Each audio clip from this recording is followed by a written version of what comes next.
Blessed Sandra Sabatini was born on August 19, 1961 in Riccione, Italy. Now she was baptized the day after her birth on August 20th, 1961. When she was 4 years old, her family moved to the city of Rimini to be part in the parish run by her uncle, a Catholic priest. She developed a love for the Lord while she was still a young child, and she often carried a single-decked rosary in her small hand. Recalling her when she was 7 years old, one camp leader said, "Often, I watched her when she entered the chapel alone, with a doll in one hand and a rosary in the other. She knelt in the last pew and bowed her little head. She stayed there a little, then she went out and happily rejoined the group." While she was still in elementary school, Sandra was sometimes found in contemplation before the tabernacle, even in the middle of the night. She rose early in the morning, perhaps in the dark, to meditate alone before the Most Holy Sacrament, before others arrived in the church. Her uncle Father Giuseppe Bonini recalled, "The first day of the year, from 1 to 2 at night, she stayed before Jesus in adoration. She loved to pray, sitting on the ground, as a sign of humility and poverty." Now, besides doing well in school, Sandra liked to paint, play the piano, and run track. As a teenager in 1974, she began to attend the meetings of the Pope John 23rd Community, a youth group led and founded by the servant of God Donna Rist Benzi. Inside, she crowned her vocation of service to neighbors in need by engaging in various charitable activities.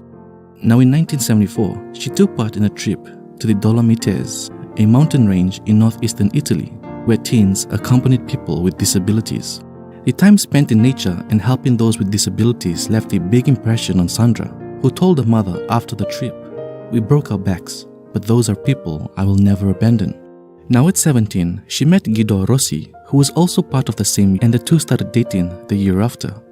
For their first date, Sandra brought Rossi to a cemetery so they could visit the graves of people who had been forgotten. They attended the John 23rd Community's youth group together. 4 years into their relationship, Sabatini wrote that dating was something integral with vocation. According to Guido, he described Sandra as being humble, reserved, and a true lover of life.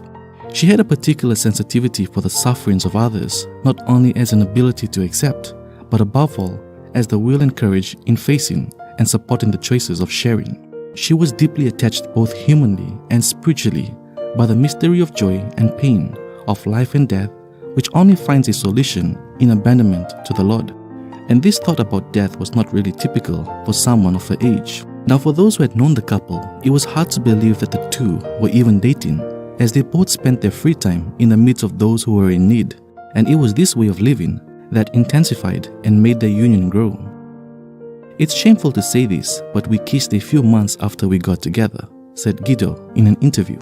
"Perhaps the underlying reason why I fell in love was the idea of purity that transpired from her personality. Her relationship with the Lord attracted me to her. Unlike her, I was a bit of a brainy character. For me, the Lord was a God to be at a distance from, an object of anguish and research, of reflection, while for her, He was a father to whom she could entrust herself in joy and let herself be embraced. For me, it was something tied to the mind. For her, it was something tied to the heart. So she opened herself totally to the Lord." Now her friends also remember her for her joy, and what was the secret of her joy? In part, her joy depended on her character, but above all, on the depth of her continuous search for union with the Lord, being one together. It was not just the mind at stake, but all of herself, her whole life. This unity was the source of her joy. Now she felt that a life of good Christians made up of morals, balance, and opportune choices was not enough. The Lord is the God of our life, and only feeling completely in Him gave her peace and joy.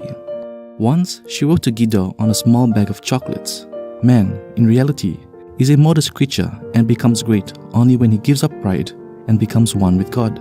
A separate drop from the ocean is of little use, but staying in the ocean has its part in supporting the bulk of a ship.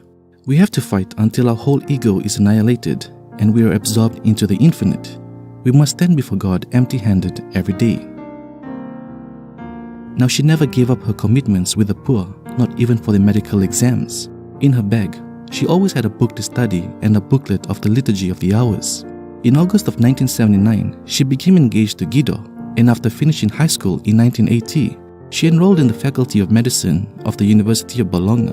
Now at the beginning of the 1980s, the Pope John 23rd Community opened a therapeutic community in Ijia Marina, dedicated specifically to assisting those with drug problems.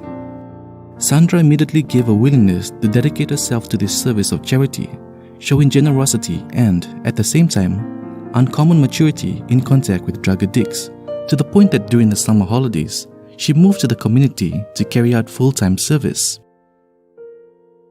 On April 29, 1984, while on her way to a meeting of the community, she was involved in a serious road accident near Ijia Marina. She was rushed to the hospital, but her condition immediately appeared desperate, and she died a few days later on May 2, 1984, at the age of 22.